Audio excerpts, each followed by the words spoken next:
안녕하십니까. 저는 경희의료원 산부인과 부인종양학을 담당하고 있는 최영준이라고 합니다. 반갑습니다. 좀 오늘 이렇게 성치 못한 모습으로 이런 자리에 서게 돼서 굉장히 죄송스러운데요. 지난 주말에 저희 애들이랑 피서할 겸 아이스링크에 갔다가 이렇게 넘어졌는데, 제가 조금 나이 드신 어머님들 항상 그 넘어지시는 거 조심하라 그러고 골다공증 치료해드리고 그랬는데, 제가 이렇게 손목골절이 생길 줄은 정말 몰랐습니다. 항상 조심하시고 우리 어머님들은 산부인과 오셔서 골다공증 치료도 잘 받으시기 바라고요.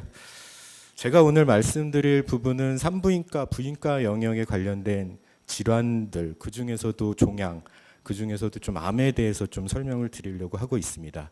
10분이라는 시간이 너무 짧을 것 같아서 사실은 로봇 수술에 대해서 좀 포커스를 맞추느라고 암에 관련된 정보라든지 그런 것들은 최소화하려고 노력을 했는데, 앞에서 대부분 로봇 수술의 그 전반적인 내용에 대해서는 잘 설명을 다른 교수님들께서 많이 해주셔서 저는 조금 다른 부분도 조금 말씀을 드리도록 하겠습니다. 설명 준비를 더 많이 했어야 되는데 제가 좀 후회가 되는데요.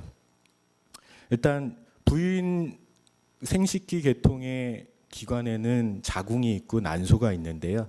자궁은 다들 잘 아시겠지만 제일 중요한 일을 하는 거는 임신을 하고 임신을 유지해서 출산을 하는 게 아무래도 제일 큰 일이라고 생각을 할 수가 있을 것 같고요. 그 옆에 붙어 있는 자궁 부속기라고 하는 난소와 나팔관이 있는데, 난소에서는 호르몬이 분비가 돼서 여성으로서의 기능을 유지를 해주는 아주 중요한 역할을 하고 있고, 또 하나는 난소에서 난자라는 아기 씨가 되는 그런 그 난자가 배출되는 기관이기 때문에 난자와 자궁은 임신에 관련된 중요한 첫 번째 기능이 있고, 두 번째는 여성 호르몬이 배출되는 기관이기 때문에 아까 갑상선 문제가 생겨도 많은 여러 가지 그 합병증이 생기고 불편한 게 생기듯이 여성 호르몬의 문제가 생기면은 여러 가지 힘든 일들이 생길 수 있기 때문에 관리가 굉장히 중요할 것이라고 생각이 됩니다. 일단 먼저 자궁 쪽에 생길 수 있는 암은 아니지만 종양이라고 할 수 있는 아주 제일 많이 수술을 하는 그 인디케이션, 그러니까 적응증이 되는 그런 병인데요. 자궁 근종이랑 자궁 성근증에 대해서는 얘기를 많이 들어보셨을 겁니다. 자궁 근종은 여성분들이 평생에 살면서 반수 이상의 경험을 하게 되는 그런 흔한 질환이고, 수술을 하는 케이스만 따지고 봐도 제왕절개 수술, 다음에 우리 앞에 맹장 수술, 죄송합니다. 우리 급성 맹장 수술의 다음 가도록 흔하게 하는 그런 수술이 되겠습니다. 그래서 근종의 위치에 따라서 또 크기에 따라서 많은 치료법이 있는데요. 첫 번째로 무조건 수술을 하는 것은 아니고, 일단 비수술적인 요법으로 좀 줄여보거나 증상을 개선시켜 보려고 노력을 하지만 어쩔 수 없이 수술을 해야 되는 경우가 있는데, 이제 아무래도 요즘은 젊은 여성분들이 미리 발견하는 경우가 많고, 임신을 유지를 가임력을 보존을 해야 되는데 자궁 근종이 가임력에 영향을 끼칠 수 있는 그런 상태가 되면 수술을 하지만, 수술의 위험성이 가임력에 영향을 끼칠 수 있기 때문에 어떤 정확한, 그러니까 적합한 수술을 찾는 게 굉장히 중요하다고 얘기를 할 수가 있겠습니다. 그래서 근종의 위치가 자궁 내막 근처에 가까이 갈수록 이 자궁 내막을 다치지 않고 수술을 하는 게 굉장히 중요하게 되고요. 출산을 마치고 앞으로 아기가 필요 없으신 분들은 전체적인 자궁을 수술을 하기도 하는데, 많은 우리 환자분들이 좀 잘못 아시고 계신 것 중에 하나가 자궁 근종만 떼내는 게 자궁 자체를 수술하는 것보다 훨씬 간단한 수술 아닌가, 그렇게 생각을 하시고 오시는 분들이 많습니다. 실제로는 자궁 근종만 떼어내는 수술이 전체 자궁을 한꺼번에 절제하는 수술보다 훨씬 고난이도의 수술이 되고, 임신 능력을 보존시키기 위해서는 자그마한 실수도 용납되지 않을 수가 있는 거거든요. 그래서 자궁 근종에 관해서 수술법에 대해서 궁금하신 게 많이 있을 것 같아서 조금 준비를 해봤고요. 자궁 성근증은 역시 자궁 근육층 안에 어떤 변성으로 인해서 자궁이 부풀어 올라서 여러 가지 증상을 일으키게 되는데 월경통이라던가 하혈이 심하게 되고요. 그런 것들이 약물요법으로 해결이 안 될 때는 이거는 따로 떼어낼 수 있는 방법은 없고요. 일부만 절제할 수 있는 방법은 없고 자궁 전체를 드러내는 수술을 할 수밖에 없는 그런 상황이 생길 수도 있어서 어머니들이 많이 걱정을 하시게 되는데요. 뭐 자궁 수술을 하면 힘을 못 쓴다, 뭐 기운이 빠진다, 뭐 여자로서 모든 게 다 끝나는다, 뭔가 성생활도 불가능한 것처럼 생각을 하시는 분들이 있는데 절대 그렇지는 않고 자궁 옆에 붙어 있는 난소가 아까 여자로서의 기능을, 여성으로서의 기능을 유지하는 중요한 장기이기 때문에 이 난소를 잘 보존만 하신다면 나머지 여성으로서의 기능을 유지하는 데는 전혀 문제가 없기 때문에 자궁이 아기를 낳은 후 출산의 목적이 아닌 이후에는 많이 뭐 아까 신장이라든지 대장이라든지 간이라든지 그런 생존의 필수적인 기관이 아니기 때문에 그나마 조금은 안심을 하셔도 되는 그런 장기가 되겠습니다. 그래서 부인과 수술은 뭐 고식적으로 예전부터 모두 다 모든 과에서 마찬가지로 개복 수술을 통해서 수술을 했고요. 그 개복 수술을 하면 손으로 만질 수 있고 또 그 시야를 확보하기 위해서 더 넓게 열 수도 있고 해서 의사한테는 말씀드렸듯이 편한 수술 방법이지만 저는 뭐 모든 환자분이 또 여성이니까요.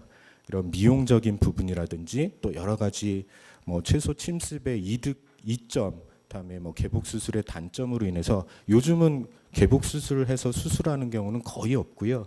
거의 90% 이상은 복강경이라든지 로봇 수술을 이용해서 수술을 하고 있습니다.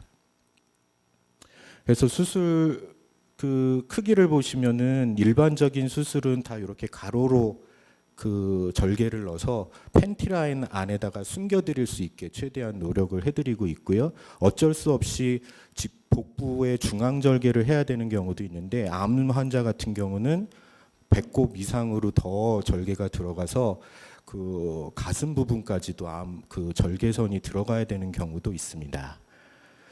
그래서 자궁을 이렇게 질 상방부에서 드러내는 게 이게 전체적인 자궁 절제술이 되겠고요.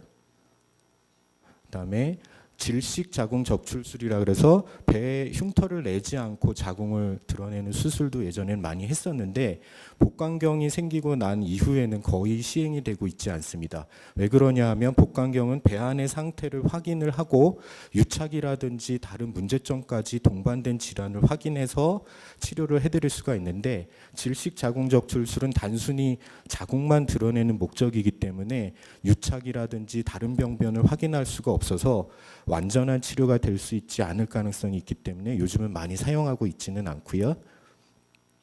그 다음에 복강경 수술이 뭐 그 이후에 개발이 돼서 대부분은 복강경 수술로 하고 있는데 최근에는 뭐 로봇 수술을 이제 하게 되는 거죠.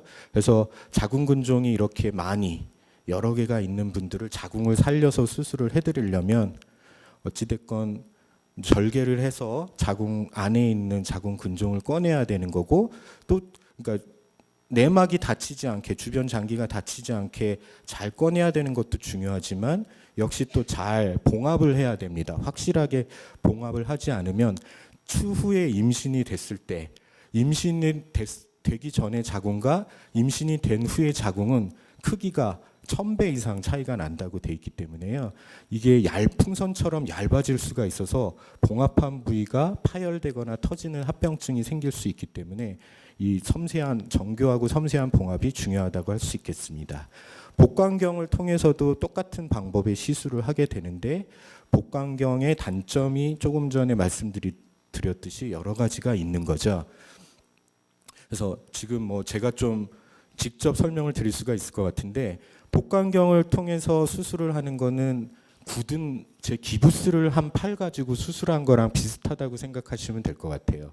그러니까 운동이 자유롭지 않고 끝에 부분만 이용해서 수술을 하는 거거든요. 젓가락을 넣어서. 그런데 이제 로봇 수술이라는 장점은 이 팔을 자유롭게 움직이면서 관절 운동이 자유로워서 박리도 잘 안전하게 할 수 있는 거고 봉합 중요한 게 봉합이거든요. 저희 수술에서 이 봉합을 완벽하게 할 수 있는지 그거에 도움을 받기 위해서 로봇 수술을 권유를 드리고 많이 시행이 되고 있는 추세입니다. 자궁 경부암에 대해서 뭐 간단하게만 말씀드리면 전 세계적으로는 아직도 제일 발생 건수가 많은 암 중에 2등에 해당되는 정도입니다. 우리나라에서는 지금 몇 년 전까지만 해도 발생률 여성암 1위에 해당되는 병이었는데 최근에는 7위, 8위로 떨어졌는데요. 그 이유는 선별검사가 아주 간단한 검사가 있기 때문에 자궁경부 세포진 검사라는 것을 많이들 해보셨을 텐데요. 그거를 통해서 침윤성 자궁경부암이 되기 전에 상피내암이라고 해서 미리 발견을 하고 아주 간단한 조치를 취하면 그 자궁에 직접 수술을 하지 않고도 간단한 치료가 될 수 있어서 그 발생률은 많이 침윤성 경부암은 떨어지고 있지만 상피내암까지 합치면 아직도 굉장히 높은 그런 순위를 유지하고 있고요. 자궁 경부암은 다른 암과 마찬가지로 기수를 나누게 되는데 초기 1기, 2기까지는 수술적인 치료가 원칙이 되겠습니다. 3기, 4기는 수술적인 치료보다는 항암제라든지 방사선 치료를 하는 게 원칙으로 돼 있고 1기, 2기 치료는 저희 나라 복강경 수술의 수준도 이미 전 세계적이 됐고요. 전 세계적으로 거의 1기 같은 경우는 95% 이상 생존율을 보이고 있고 2기 같은 경우는 거의 90%에 육박할 정도로 85% 이상 성장률을 보이고 있기 때문에 잘만 더 진행되기 전에 발견하신다면 충분히 완치까지도 생각할 수 있는 그런 병이 되겠습니다. 그래서 꾸준히 정기검진 잘 받으시기 바라고요. 자궁 내막암 같은 경우는 저희 나라에서는 그 발생률이 아직은 적은데 미국 여성의 발생률에서는 자궁 내막암이 1, 2위를 다투고 있을 정도입니다. 그 정도로 굉장히 그 발생률이 높은 암이고, 그러니까 부인과 계통의 암 중에선 1위고요.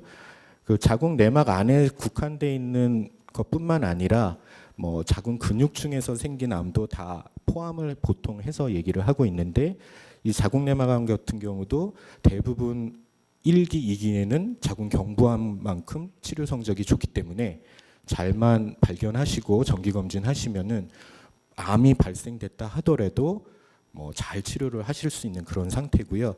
여기서 제가 설명을 좀 하나 빠뜨렸는데 난소암 같은 경우는 발견 당시에 굉장히 진행성 암들이 많습니다. 거의 3기 이상 되는 경우가 많고 난소암은 아직까지는 그 내시경 수술이라든지 로봇 수술에 적응증이 되지 않고 개복을 해서 수술하는 게 원칙으로 되어 있습니다. 다른 병에서도 마찬가지겠지만 골반의 그 림프절의 주변 장기 림프절이 얼마나 전이가 갔는가가 굉장히 중요한데요. 저희 자궁경부암, 자궁내막암은 그 병기를 결정하는 데도 중요하고 재발을 예후를 아는 데도 굉장히 중요하기 때문에 그 치료란 진단 목적으로도 림프절을 절제를 잘 해야 되고 그 다음에 예방 차원에서도 림프절 절제를 잘 해야 되는 게 원칙입니다. 그래서 개복술이랑 채소 침습 수술을 좀 사진상으로 좀 비교를 해보면 개복을 했을 때는 저렇게 사실은 난소암이나 자궁 경부암 같은 경우는 굉장히 큰 절개를 넣고 저희가 수술을 하게 되고요. 여기 계시는 외과 선생님들도 동반해서 수술을 해야 되는 경우가 굉장히 많습니다.